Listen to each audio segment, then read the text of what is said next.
Shalom Aleichem mes amis, bienvenue pour le coaching de la semaine. Aujourd'hui, on va citer une formule magique, une formule qui va transformer toute votre vie. Habara Kadabra, au cas où vous ne le savez pas, ces paroles, ce n'est pas de la magie, c'est Dieu qui l'a dit. Habara, lorsqu'il a créé, Kadabra, il a parlé. Akadosh Baruch Hu a créé ce joli monde, tout ce qui nous entoure, en 10 paroles.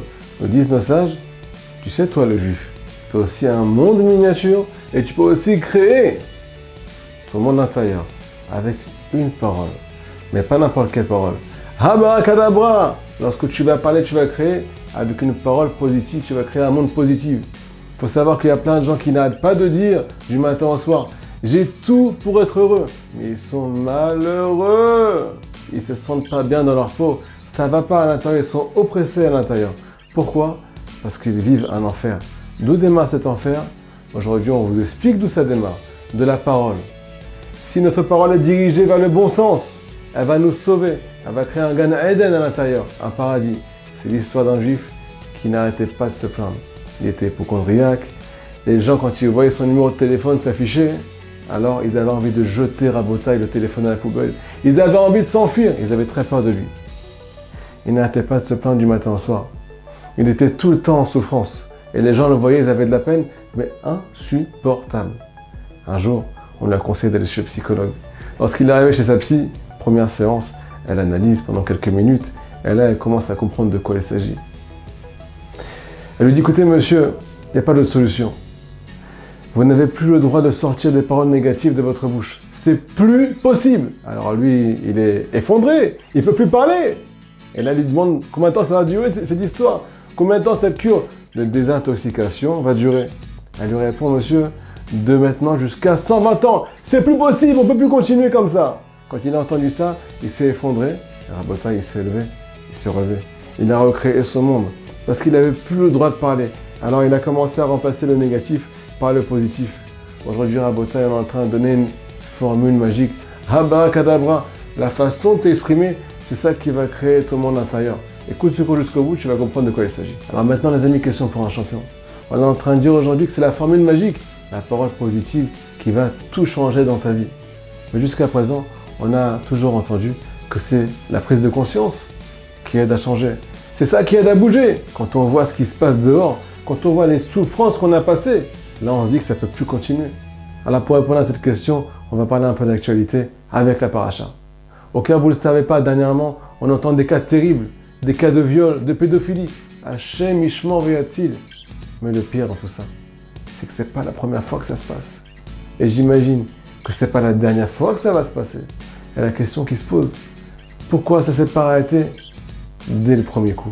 Et pourquoi, Chas Shalom, il y a une chance que ça continue dans le futur? La réponse à travers la paracha. Dans notre paracha, on parle de 2 cas. Le cas de la Sota, une femme mariée qui s'est isolée avec un homme qui était interdit à elle. Une femme avec une famille extraordinaire, des enfants qui est tombé au plus bas. Deuxième cas dans la paracha, le cas du Nazir. Le Nazir, c'est celui qui a fait le vœu de ne plus boire du vin. Nos sages nous disent, c'est pas un hasard si ces 2 sujets ils sont juxtaposés dans notre paracha. En fait, quand le Nazir, quand ce juif-là, il a vu cette femme qui était extraordinaire, qui avait une famille qui était construite, qui était au top de sa vie, et qui est tombé au plus bas, alors il a pris conscience. Il a pris conscience où l'être humain il peut arriver, où la race humaine peut arriver. Et même un juif, Rabotaï, même un juif qui est dans la Torah, où il peut arriver. Alors qu'est-ce qu'il a fait? Il a fait un vœu de plus boire du vin. Parce que c'est peut-être l'alcool qui amène à la débauche. Et là, une question extraordinaire qu'on doit tous se poser et qui a été posée. Pourquoi le Nazir, pourquoi ce juif-là, pour ne pas arriver au même état que la Sota, cette femme mariée qui a fait des bêtises, pourquoi il doit faire un vœu?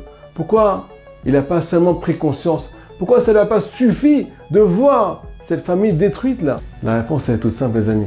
Ça ne suffit pas parfois de voir ce qui se passe dehors.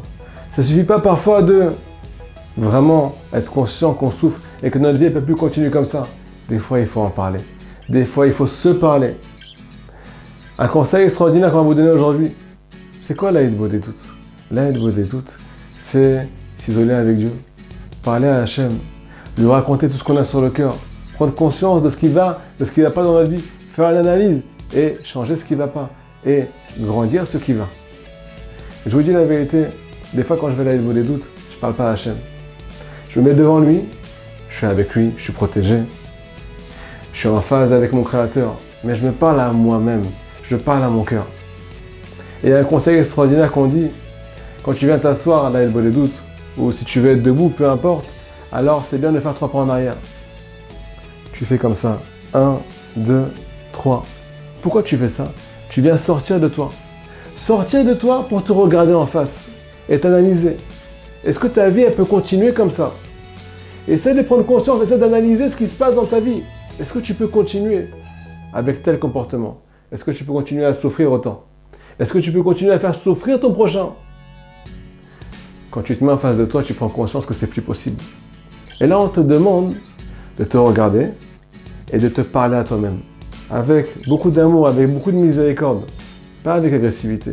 Nous dit Rabbi Nachman de Breslev dans l'Écoute Moran, leçon numéro 34. La parole a la capacité de briser l'écorce qu'il y a dans le cœur du juif. Même si tu es une tête dure, une mule.